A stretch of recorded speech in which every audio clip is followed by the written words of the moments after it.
Japan is one of those places that really captures the imagination. But what a lot of visitors don't expect is that the biggest surprise is they're not always the ancient temples or the futuristic cityscapes. Nope, they're often hidden in plain sight, in the little everyday things that, for us here in Japan, are totally normal. I mean, just imagine this for a second. You walk into a bathroom and you're faced with a control panel that looks like it belongs on the bridge of a starship. It sounds like something out of a sci-fi movie, right? Well, for most people visiting Japan, this is their first real whoa moment. And honestly, it's the perfect place for us to start. So today, we're going to go a little deeper than the usual stereotypes. We're going to explore 10 everyday things in Japanese life that often catch foreigners completely off guard. And hopefully by the end, you'll have a better feel for the unique logic that kind of holds our entire society together. Okay, so first up, technology. You might think Japan is all about robots and bullet trains, and yeah, we have those. But the reality is actually this fascinating, kind of weird mix of the future and, as you're about to see, the surprisingly distant past. And of course, we have to start with the legendary Japanese toilet. We call it a washlet, but it's so much more than what you're probably used to. For a lot of visitors, it is their very first run-in with what feels like technology from a whole other planet.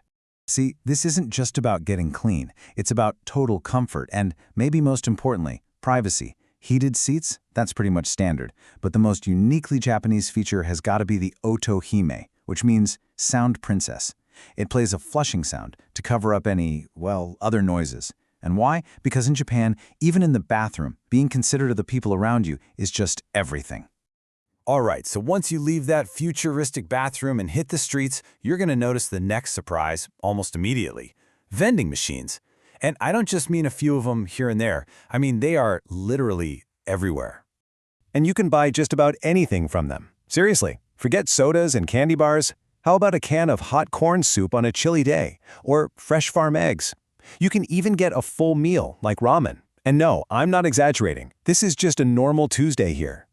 The sheer scale of it is just mind-boggling. We have over 4 million vending machines in this country. That works out to roughly 1 for every 30 people. And this is only possible for 2 big reasons. First, Japan is an incredibly safe country, so vandalism just isn't a big problem. And second, as a culture, we value convenience more than almost anything. But here's the paradox, the thing that really confuses visitors. While our toilets are basically from the year 2050, a lot of our offices are still stuck in 1985. Yes, the fax machine is still a critical piece of business equipment here. It's the perfect example of how Japan can be hyper-modern in daily life, but sometimes deeply, deeply traditional and slow to change in its official institutions. Now, this mix of old and new isn't just about gadgets. It's also woven into the unspoken social rules that guide pretty much everything we do. It creates this amazing sense of order, and often a surprising amount of silence. Next on the list is something that, for many people around the world, sounds like a fantasy. Public transport that's actually on time. And I don't mean give or take a few minutes.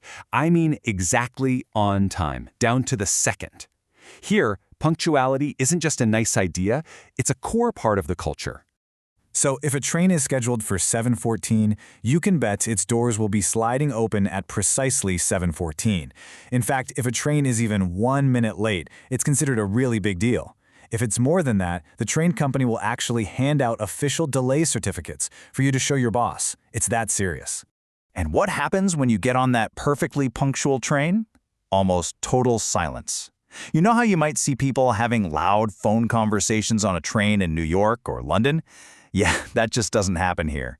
It's considered pretty rude. It's all about not disturbing the group, making sure the journey is calm for everyone. This love for order gets even more specific, and this is a fun one. If you're on an escalator in Tokyo, you stand on the left side to let people walk past you on the right. But if you do that in Osaka, you'll be in everyone's way because they do the complete opposite. It's a tiny detail, but it shows you just how deep this cultural need for a smooth, predictable flow in public really goes. And that brings us to the people themselves. Because all these systems, the technology, the rules, they only really work because of these shared cultural values that revolve around personal responsibility and mutual respect. Okay, this next one is probably one of the most surprising things for any visitor to see. It's spotting really young kids, maybe 6 or 7 years old, navigating the subway or walking to school all by themselves. Now, to a lot of outsiders, this might look really risky, but in Japan, it's seen as a vital part of growing up. It's only possible because the country is so incredibly safe, and there's this shared belief that teaching a child to be independent is one of the most important lessons they'll ever learn. And this idea of responsibility just keeps going right into the classroom. In most Japanese schools, you won't find any janitors. So why is that?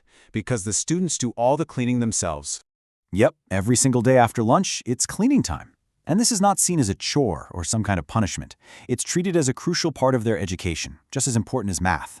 It teaches them to respect their environment, to work together as a team, and to take real pride in the spaces they use every day.